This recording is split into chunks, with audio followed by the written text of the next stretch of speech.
Deaths at the Anaheim Packing District are starting to reach an all-time high. Officials said if you leave your backpack down just for a couple seconds and look back, it's gone. The parking structures here at the Brea Mall are breaking down and the elevators are barely functioning. And that's why the Harper Foundation is donating $2 million to help renovate these parking structures. Although Kyle McHugh's season ended due to injury, he underwent successful off-season surgery to allow him to throw the distance again. This is where Sammy Jones has sat every game for the past 4 years. The coaches didn't want all his hard work to go unnoticed, so they let him suit up for a game. But little did he know that he'd be making national news right over there. Last year, the Cal State Fullerton Titans were right here at the Honda Center hoisting the Big West Tournament trophy. They look to repeat this same feature going back-to-back, something that has never been done in program history. Today, in the first round, they will take on the UC Davis Aggies in a rematch of last year's semifinals. In order to win the rubber match tomorrow, Coach Vanderhook said his famous quote, "We must score more runs than the other team." Reporting from Goodwin Field, I'm Kush Parikh, Titan Sports. All right, Sammy, so take me through you checking into the game. What was that feeling like? Well, early on, it didn't look like I was getting in, so I was just trying to stay a little bit loose, and then he let me go in, so I ripped my warm-up off. I don't think I've smiled that big in a long time. It seems like this entire season you've been coming up big in clutch situations with runners in scoring position. What can you say about your approach to the play in that situation? I just try to stay relaxed, not let the moment get to me. I always just try to stay inside the ball and do the best I can, just be patient. And what do you guys need to do to win the rubber match tomorrow? We just got to play like we did today, honestly. Just keep the bats going, try to score in the bottom of the first inning, get that momentum going early. Their most recent loss came against the city rivals, the Los Angeles Clippers. The Clippers beat the Lakers by the final score of 113-105. With just about a month remaining on the regular season, the Lakers need to change their losing ways if they want to make the playoffs. If they don't, it would be the first LeBron-less playoffs since his 04-05 sophomore season. Now switching gears a little bit, going to men's basketball, there was a story that unraveled this past weekend about Landon Kirkwood. He was indefinitely suspended from the team due to an alleged domestic violence incident. At the end, with Williams saying, "So if they call you crazy, fine. Show them what crazy can do." And crazy is exactly what safety Tony Harris is doing. Harris made history on Tuesday as the first female non-kicker to accept a scholarship to play football. She signed her letter of intent with Central Methodist University, a college in Missouri. Thank you, Randy. And you know what? Ball is life. I just got done whooping Nathan up in some one-on-one, and that's why we're here in Titan Gym. Awesome, Nathan. Hey, Nathan, I got a little Halloween joke for you. So, why was Cinderella so bad at basketball? I don't know. Why was she? Because her coach was a pumpkin. Oh, man. All right, let's forget the Halloween joke. Let's dive straight into women's basketball. This award is given out to the top mid-major Division I college basketball player. You know, notable players that have won this award is like Matthew Dellavedova. He's on the Cleveland Cavaliers. Kyle O'Quinn, who's on the Indiana Pacers right now. He's one of 50 players to be named on this short list. And I think you made a great point about their offensive stalling, which doesn't make a lot of sense because Deja Smith, their center, is leading the Big West in field goal percentage. They have Amy Book, the freshman, who's been scorching hot behind the arc. She's second in the Big West in three-point percentage. And then they have two of the top 5 assist leaders in Reina Perez and Jade Vega. So talking about that offensive stalling, they're putting up the numbers, but what is happening in the second half that is causing them to stall? Kush, baseball, softball had busy weekends. There's a lot going on with spring sports and the MLB. Tell me what you think about everything. I'm excited, super excited. We have a lot to talk about today in the episode. Talk about softball's Judy Garland Classic, talk about baseball's Stanford Series, and MLB, Bryce Harper. It is a crazy shakeup in the MLB. That would set up the ensuing play of Tobias Harris comes down the court and connect on what would be the game-winning shot to help the Clippers beat the Hornets 117-115. Tobias Harris would end as a scoring leader, dropping 34 points. Just hours after the game, the Clippers shocked the NBA world by trading their perennial all-star Tobias Harris to the Philadelphia 76ers. Top of the first inning, runners on the corner, and Sahid Valenzuela singles to right field to give the Titans a 1-0 lead. Tie ball game now in the top of the third, and sophomore Brett Borgonio takes the ball yard for his first career home run. The Titans would regain the lead 2-1.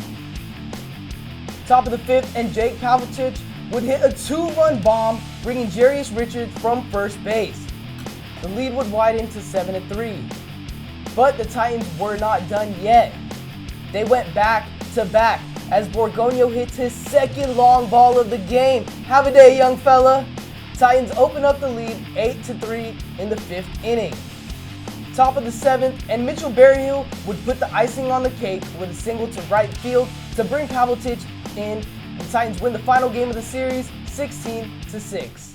The U.S. would strike fast as Tobin Heath would score the ball off the deflection to put the U.S. up 1-0 in the 20th minute. Goalie Ashlyn Harris would finish the night with 3 saves, including this one off the head of Brazilian forward Ludmila. The cross by Marta was on point, but Harris was there at the right place at the right time. The U.S. shut out Brazil 1-0 to secure the 2nd place in the Cup. However, the second half was a different story for the Titans. Kyle Allman Jr. drives to the rack with a head of steam to give the Titans their first lead of the half. Rebounding would be a big factor throughout the night, and Jacksonville would contribute 13 rebounds, including this one where he tips it in for the putback to give the Titans a 2-point lead. The Mustangs tried to make a late game comeback, but Rowe was having none of that as he blocks a shot off the backboard. The Titans maintained a 9-point lead. Later on in the game, a very special moment for Cal State Fullerton as senior team manager Sammy Jones checked into the game for his first NCAA minutes. Jones took the ball off the crossover and took it to the rack and got the and one. His teammates were loving it, and so were the fans. Jones would end up sinking the free throw, and the Titans would go on to win by the score of 86-75. Now we all know that's my favorite price, free 99. Something else that is free is our app of the week. This week's app of the week is called Freedom. Freedom can block websites and apps that may distract you from writing that paper you've procrastinated enough on. And we all know procrastination is my middle name. Trump originally asked for $5.7 billion to build the border wall. Congress came to an agreement, but it was well short of what Trump's expectations were. The new agreement includes about $1.3 billion for the border barrier. A one-stop shop for the latest apps, devices, and computer software, bringing you the current trends in media and technology. Tech on, this is. Kush, why are you speaking like that? You good? I was just talking like Yoda. Cal State Fullerton's men's basketball team didn't finish the season how they anticipated. They fell short in the conference championship game, but they still made national headlines, and it wasn't because of a player or coach. Meet Sammy Jones. He's the team manager for Cal State Fullerton's men's basketball team. He loves basketball so much that he spends his time away from class helping manage the team. So I really had no idea that this position ever existed when I came to Cal State Fullerton. So I did my own research about the staff, about the program, and then I came to a couple workouts over the summer. I enjoyed most of what I was doing, so I just asked, and I got the position, and here I am today. As a team manager, he does just about everything for the team, on and off the court. They really vary day to day. For the most part, rebound for the guys, grocery shopping, laundry on the road, room checks on the road, which is probably the worst part just because I don't want to snitch on any of the guys, but they're usually in their rooms anyway. This is where Sammy Jones has sat every game for the past 4 years. The coaches didn't want all his hard work to go unnoticed, so they let him suit up for a game. But little did he know that he'd be making national news right over there. Coach Smith brought the idea up to Coach Taylor. They both approved it, and then it was just that whole process of getting cleared by the NCAA. I had to fill out a ton of paperwork. I had to get a physical, and then the coaches took the rest of it. He is suiting up tonight. He got clearance from the NCAA to do so. And he will suit up for senior night next week against Hawaii. Just a great moment, and he will dribble off some time here. Sammy Jones gets some spotlight here. And he got the basket and the foul! You talk about putting a phenomenal exclamation point on this victory for the Titans. He did it right there. When I got in, there was only, I think, like 30 seconds left, and we're up by 9. So the game was pretty much over. So I thought for sure I was just going to hold it, get a turnover, which I was okay with because I'd still be in the stat sheet.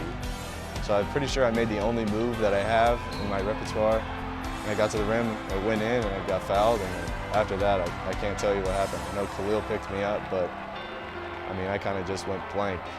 I didn't know how to like put it into words, like how I was feeling at that moment, but I think it was just a really good moment for him. And I don't know, like I said, I just think he deserves it for everything he's given to this program as a manager. That video of Sammy making that shot had swept through America.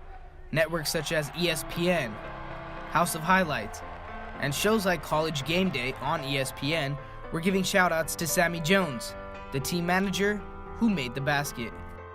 I woke up and my phone was just blowing up. People were texting me saying, you made it on ESPN. I got all these Twitter notifications. So to see ESPN pick it up was just incredible. I mean, I know every kid grows up wanting to be on ESPN, and there I was. Sammy Jones is now looking forward to graduating with a bachelor's degree in communications with an emphasis on print journalism. His memorable shot will always be enshrined in Cal State Fullerton's men's basketball history.